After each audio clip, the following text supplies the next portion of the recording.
Fala, meus amigos, olha nós aqui mais uma vez. Hoje a gente vai falar sobre um tema que é um dos temas mais recorrentes para quem trabalha, para quem atua na seara trabalhista e também na previdenciária. Na verdade, as ações trabalhistas, elas estão intrinsecamente ligadas, vez ou outra, com ações previdenciárias. Então, se você atua na seara trabalhista, eu acho que é bom você começar a pensar também em atuar na seara previdenciária, porque essas matérias elas se interligam. Em um momento ou outro, você vai ter uma necessidade, ou pelo menos ter um parceiro que possa estar atuando com você. Se você atua na previdenciária, tem um parceiro trabalhista e vice-versa.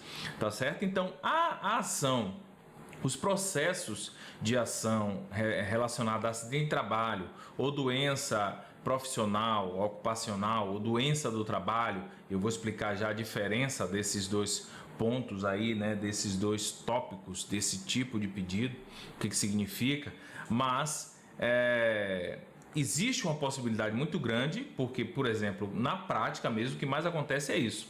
Quando você está atuando na seara trabalhista, aí o cliente vem, aí ele tem um problema previdenciário, não foi concedido o benefício, aí ele precisa fazer uma ação judicial para poder ter um benefício ali, seja de auxílio por incapacidade temporária, seja de aposentadoria por incapacidade permanente, mas existe a necessidade do advogado dar essa assistência nas duas áreas. Se você não faz ou se você não tem interesse, é importante que você tenha um parceiro que atue na seara previdenciária, para que o seu cliente ele não fique, de certa forma, sem saber que direção tomar, sem saber o que fazer quando ele precisar dessa demanda, porque provavelmente vai acontecer. Quando você atua com ações trabalhistas, ainda mais nessa parte acidentária ou por doença ocupacional, existe uma possibilidade grande que você tenha essa necessidade, tá bom? Mas antes da gente dar continuidade aqui, da gente realmente iniciar o nosso conteúdo de hoje,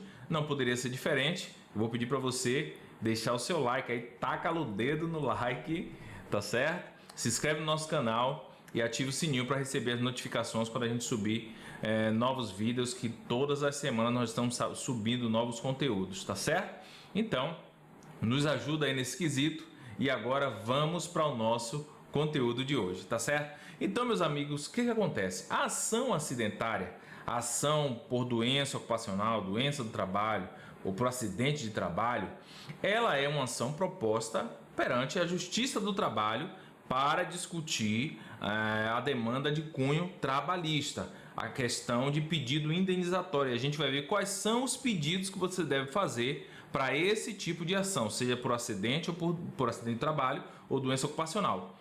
Por outro lado, quando você tem a necessidade de fazer uma propositura de uma ação previdenciária para fins de recebimento de benefício relacionado à doença ocupacional, ao acidente de trabalho, você vai fazer essa propositura de ação perante a Justiça Estadual por uma determinação constitucional, tá certo? A bem da verdade, a gente sabe que a Justiça Federal é a justiça que cuida da maioria dos benefícios previdenciários. Porém, quando se trata de ação previdenciária para discutir questões relacionadas a acidente de trabalho, a justiça competente para julgar e processar esse tipo de processo é a Justiça Estadual, o Tribunal de Justiça, e você vai lá para a vara de acidente de trabalho para discutir a relação previdenciária, certo? Se você vai discutir a relação trabalhista, é na própria Justiça do Trabalho, beleza? Uma das coisas que a gente precisa se atentar também aqui é que essas ações, elas podem ser propostas conjuntamente, claro, conjuntamente que eu digo cada uma em sua seara, mas elas podem correr, elas podem tramitar de forma concomitante. Uma não depende da outra. Às vezes você pode ter uma negativa de um perito e ter o positivo de outro. Do previdenciário julgou a incapacidade, o do trabalhista julgou que não há incapacidade e vice-versa.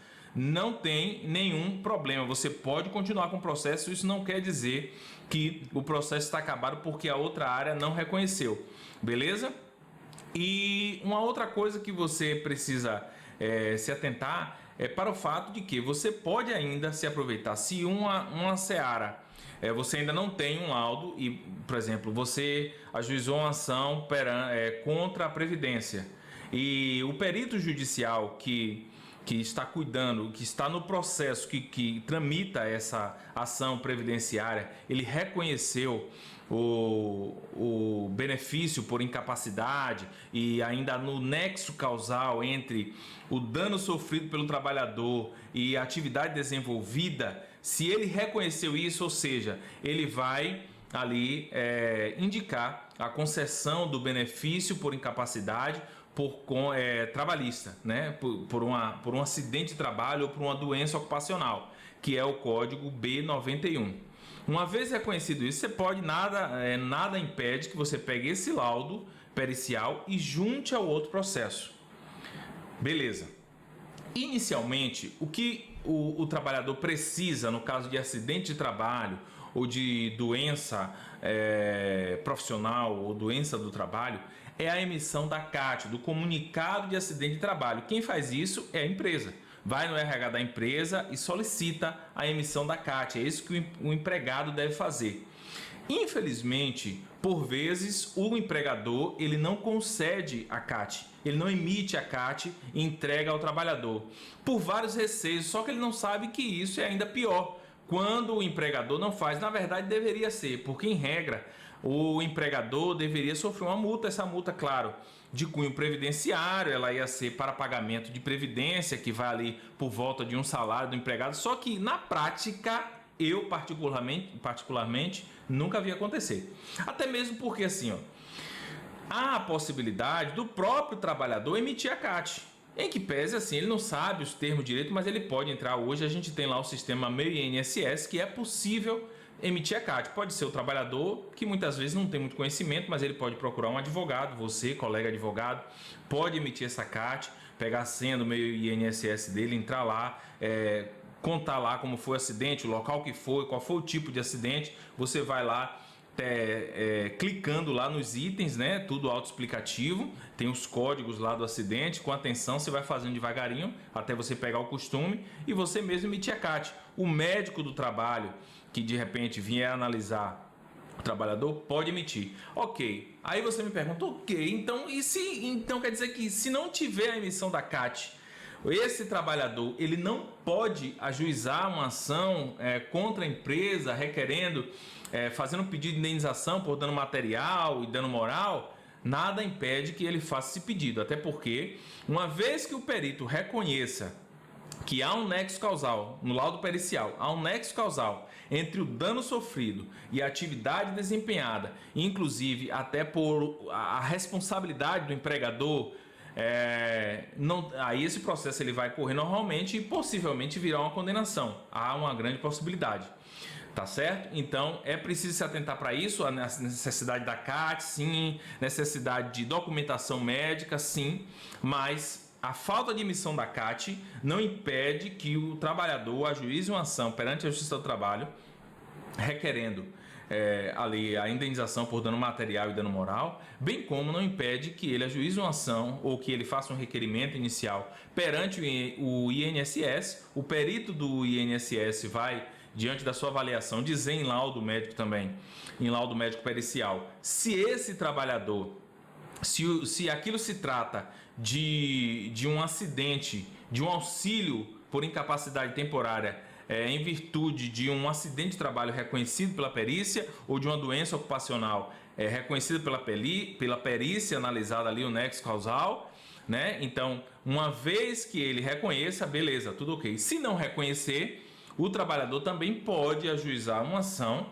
declaratória de repente, porque às vezes a Previdência ela até reconhece a incapacidade, mas não reconhece o nexo causal entre o dano sofrido e a atividade desempenhada do trabalhador. Então esse trabalhador, nada impede que você, advogado, ajuize uma ação perante a Justiça. Essa ação vai ser uma ação declaratória. Para quê? Para que a Justiça declare que aquele trabalhador,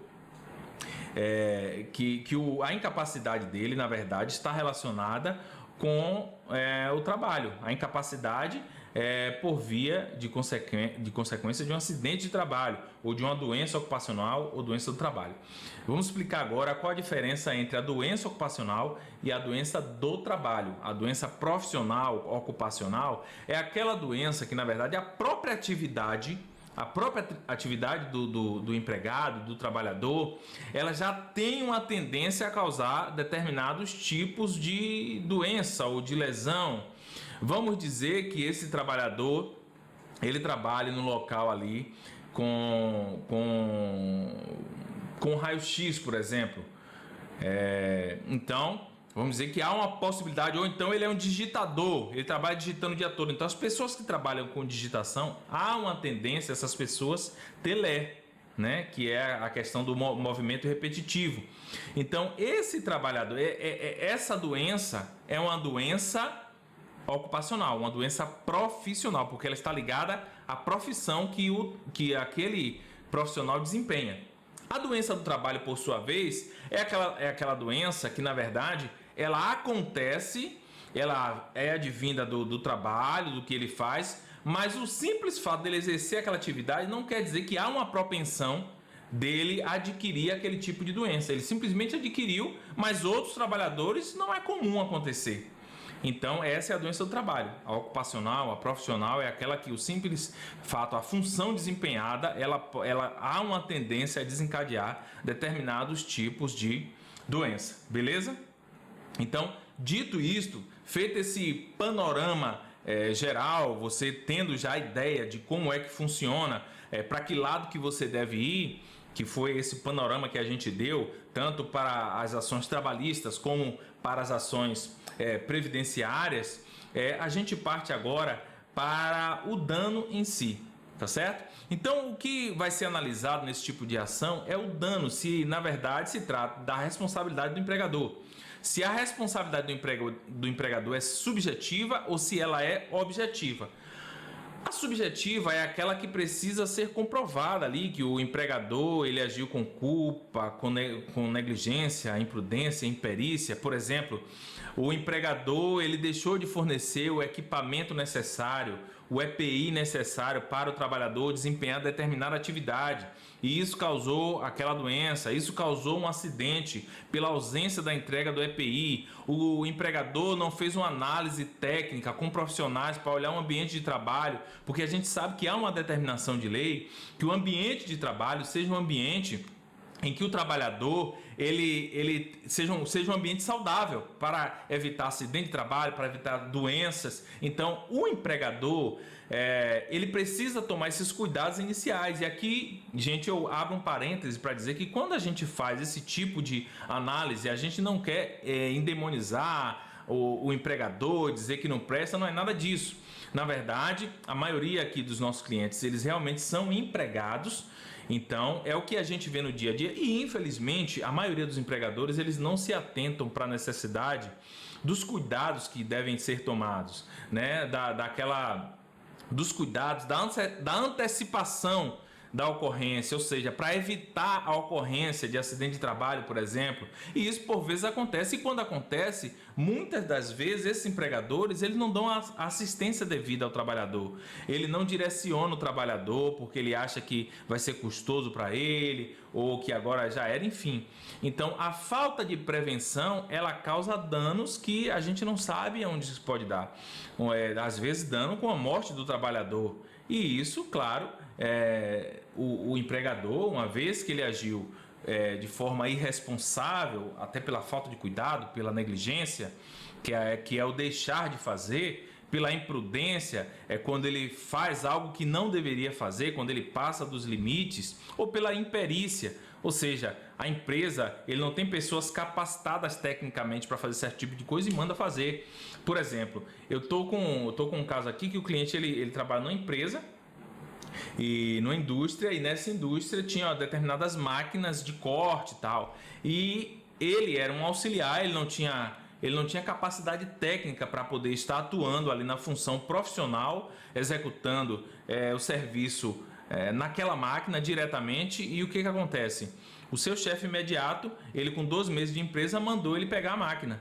ele sem o EPI adequado, a empresa não deu o EPI adequado para ele não deu o treinamento necessário para que ele pudesse estar atuando. O chefe imediato estava ali presente, mandou ele pegar a máquina, ele pegou de forma errada e o que aconteceu? Ele perdeu esses 3 dedos e ele perdeu a movimentação dos dedos que sobraram, ou seja, praticamente ele perdeu a mão.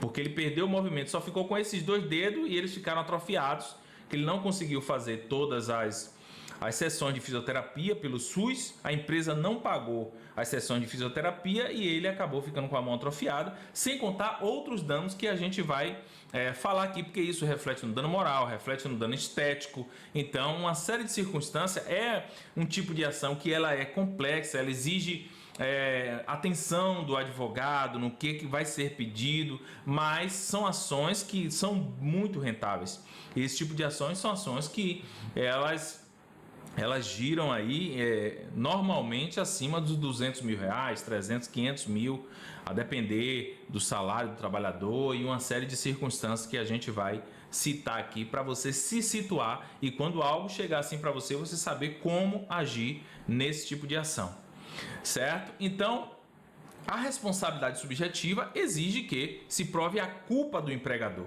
como eu falei. Já a responsabilidade, quando ela é objetiva, ela está ligada ao tipo de atividade que o empregador desenvolve. Então, se o empreendedor, o empregador, ele desenvolve uma atividade, por exemplo, com risco de explosivos, né? Ele tem lá um posto de gasolina, ele mexe com motoristas com esses carros-tanque com produtos com risco de explosão. Então, essa atividade por si só, ela já é uma atividade considerada de risco, tá? Ela está no rol das atividades de risco. Essa atividade de risco, então, qualquer coisa que aconteça com o trabalhador é uma responsabilidade considerada objetiva, onde você não analisa a culpa. O empregador, ele simplesmente vai responder pelo tipo de atividade que ele desenvolve. Às vezes o empregador ele trabalha com essas máquinas pesadas e aí vão lá em minério, passa por debaixo de pedra, de rocha, lugar com risco de deslizamento constante, com explosivos, por exemplo. Então, essas atividades são atividades consideradas de risco, então a responsabilidade é objetiva, tá? Então, o empregador, ele precisa comprovar que ele tomou todos os cuidados necessários. E a maioria dos empregadores eles não fazem isso porque eles acham que é custoso ter uma assessoria jurídica para orientar como fazer, ele acha que é custoso ter um médico do trabalho para emitir a documentação necessária, ele acha que é custoso dar treinamento para os seus funcionários, ter um profissional lá, um técnico de segurança do trabalho para dar treinamento para os seus funcionários. E acaba que quando acontece um dano desse, é ruim para a empresa, de forma na sociedade, né? Quando acontece algo, um dano grande, como por exemplo, alguns grandes acidentes que você lembra que nós tivemos aí há pouco tempo, acidente de trabalho que inclusive atingiram pessoas que nem faziam parte da empresa, né? Então, esse tipo de coisa é o que? Falta de prevenção, falta de estudo ou falta mesmo de cuidado, ou realmente existiu o dolo do empregador, ainda que o dolo eventual. O que é o dolo eventual? Quando ele assume o risco de acontecer. Ah, eu sei que pode acontecer, mas eu vou fazer do jeito que está aí. Então, quando ele faz isso, há uma responsabilidade, beleza? Ok, quais são os pedidos, então, da ação acidentária ou mesmo da doença ocupacional, doença do trabalho? Os pedidos que você vai fazer inerente, pelo menos ao acidente e à doença ocupacional, eles estão, na verdade, embutidos no dano material e no dano moral.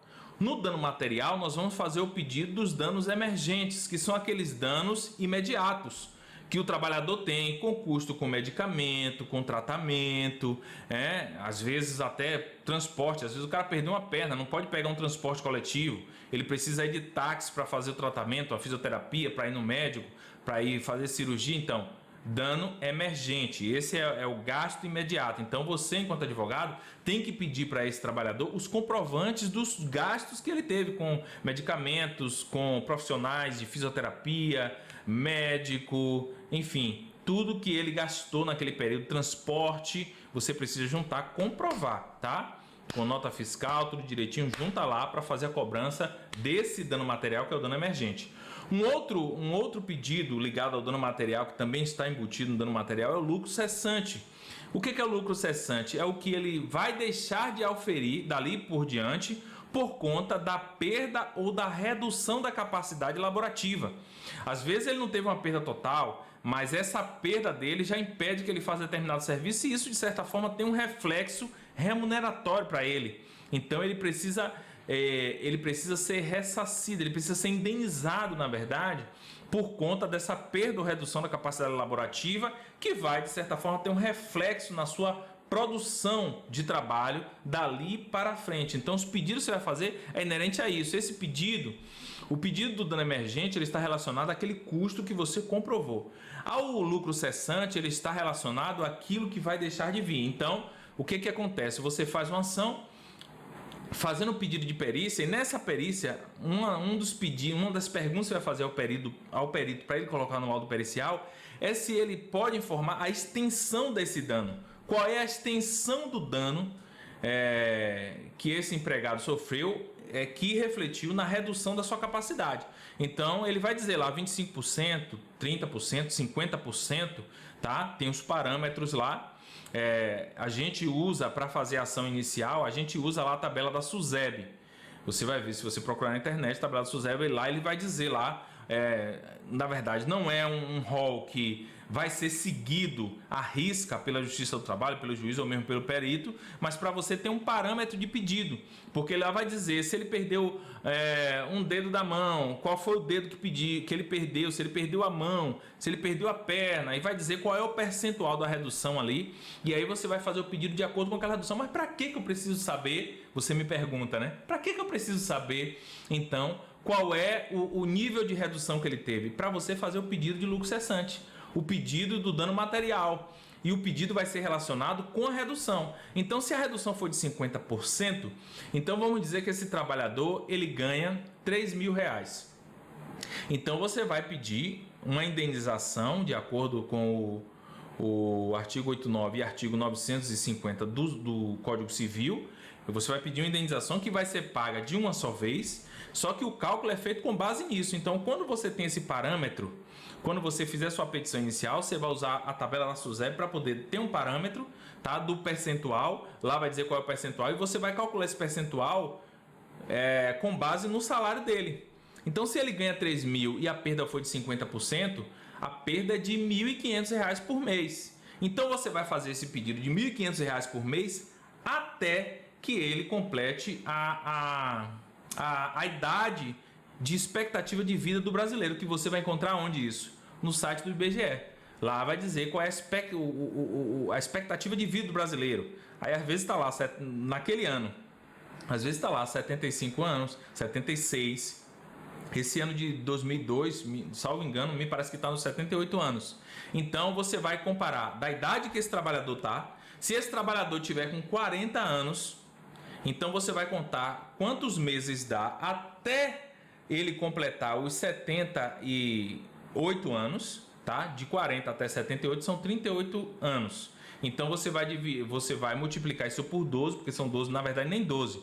12 meses, mais um mês de 13º e mais um mês de férias. Então você vai multiplicar por 14 meses. Então, 38 anos por 14 meses, aí você tem ali a quantidade de meses que você vai multiplicar.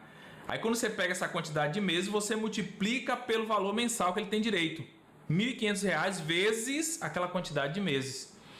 Feito isso, você tem aí o parâmetro da indenização, certo? Então o que acontece? Como é que a gente diferencia isso? A gente pode pedir até, já se fala até em dano existencial. E o que é isso? O que é o dano moral? O dano moral está ligado à angústia, à dor da perda daquele trabalhador, né? Diante do que aconteceu. Por exemplo, por vezes chegam clientes aqui com questão relacionada a acidente de trabalho, e aí ele pede esse cliente mesmo. Hoje ele está até melhor, mas quando ele chegou aqui recente, logo depois do acidente, 12 meses depois, ele tinha acabado de perder a mão, toda hora ele chorava. Porque ele dizia assim: doutor, toda hora que eu chego num lugar, as pessoas falam comigo olhando para minha mão. Ou seja, isso causa assim uma dor, causa um dano, certo? Para esse trabalhador, que até pouco tempo ele tinha a mão dele perfeita.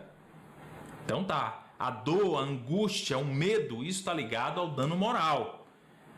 que é algo intrínseco de cada um. Às vezes algo que para mim é muito doloroso, para você pode não ser, certo? O dano estético, ele está ligado ao enfeiamento, por assim dizer. A perda, a imperfeição, a perda dos dedos, por exemplo, a perda de um braço, o afundamento de crânio na face, que dá para ver uma cicatriz que ficou no rosto. Então, é comum que as pessoas, quando olham para ele, elas já vão ver aquilo ali. Então, o dano estético, ele está ligado a isso.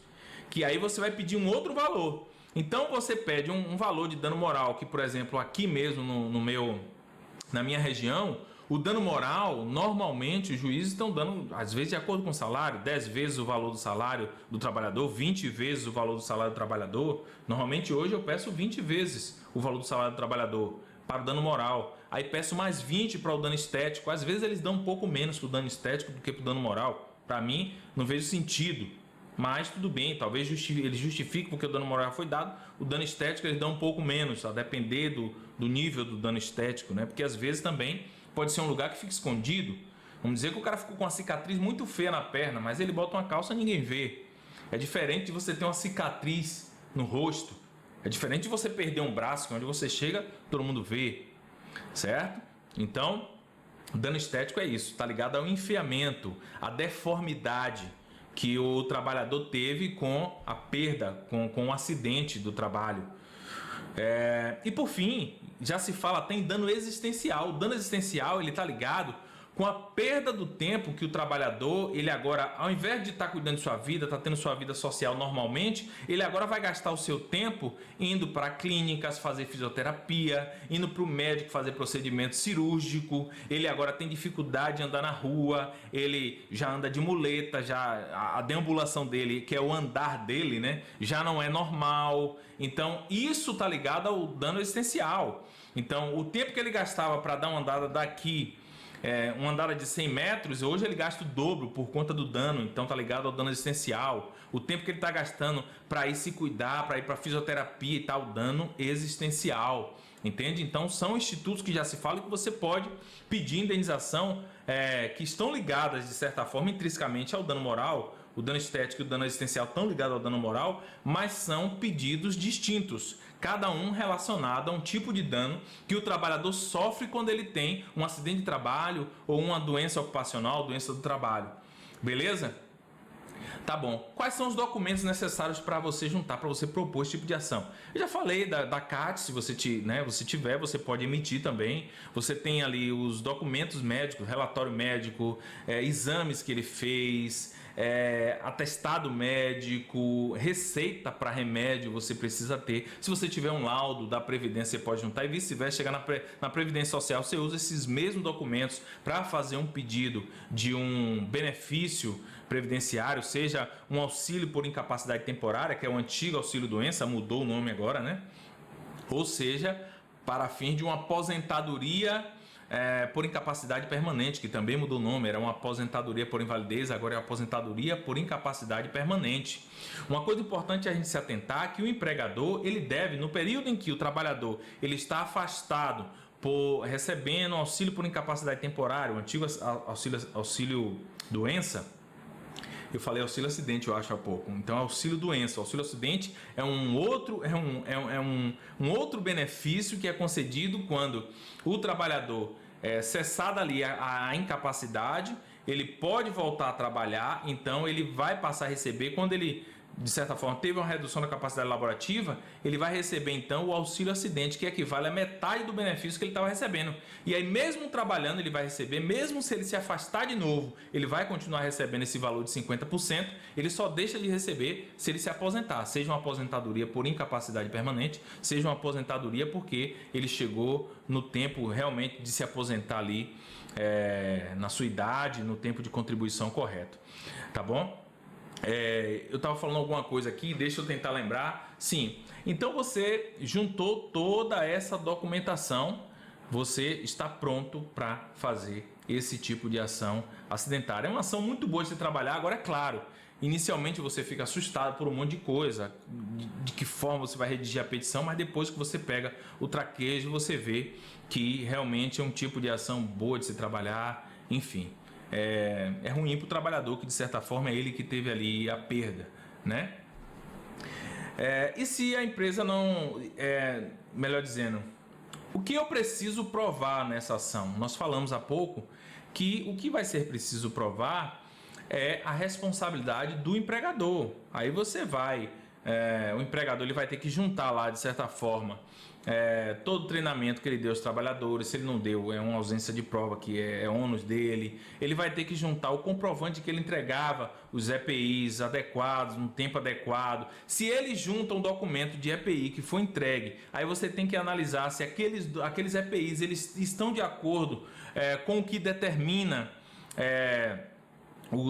as normas, né, que cuidam dessa questão do trabalho, né, as normas regulamentares. Então, você analisado isso, você vai impugnar de certa forma se eles não estão adequados ou se eles não são entregues no tempo devido. Então, essa é a forma que você vai poder trabalhar. Você pode também provar por testemunha, por exemplo, no dia do acidente, como foi que aconteceu, quem estava lá, tinha um chefe imediato, qual foi a atitude da empresa. Então, são tipos de provas que você vai fazer. As perguntas, elas devem ser relacionadas na audiência, relacionadas a isso, a responsabilidade da empresa. Como é que era feito, qual era a orientação, se tinha treinamento, enfim, esse tipo de coisa.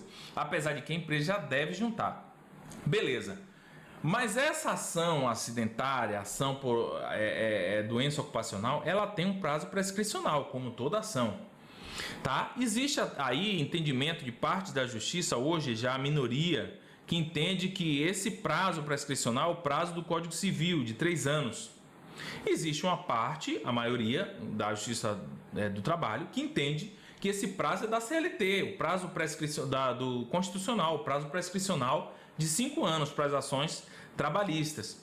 Beleza? Eu já vi até decisões que considera lá o prazo o mais extensivo possível. Quando o trabalhador ele perde esse prazo, eu já vi decisões de juízes reconhecendo o prazo de 10 anos, que é o prazo que está lá no Código Civil, no artigo 205, salvo engano, que fala que quando a lei não disser outro prazo, o prazo prescricional é de 10 anos, mas quando a lei não diz.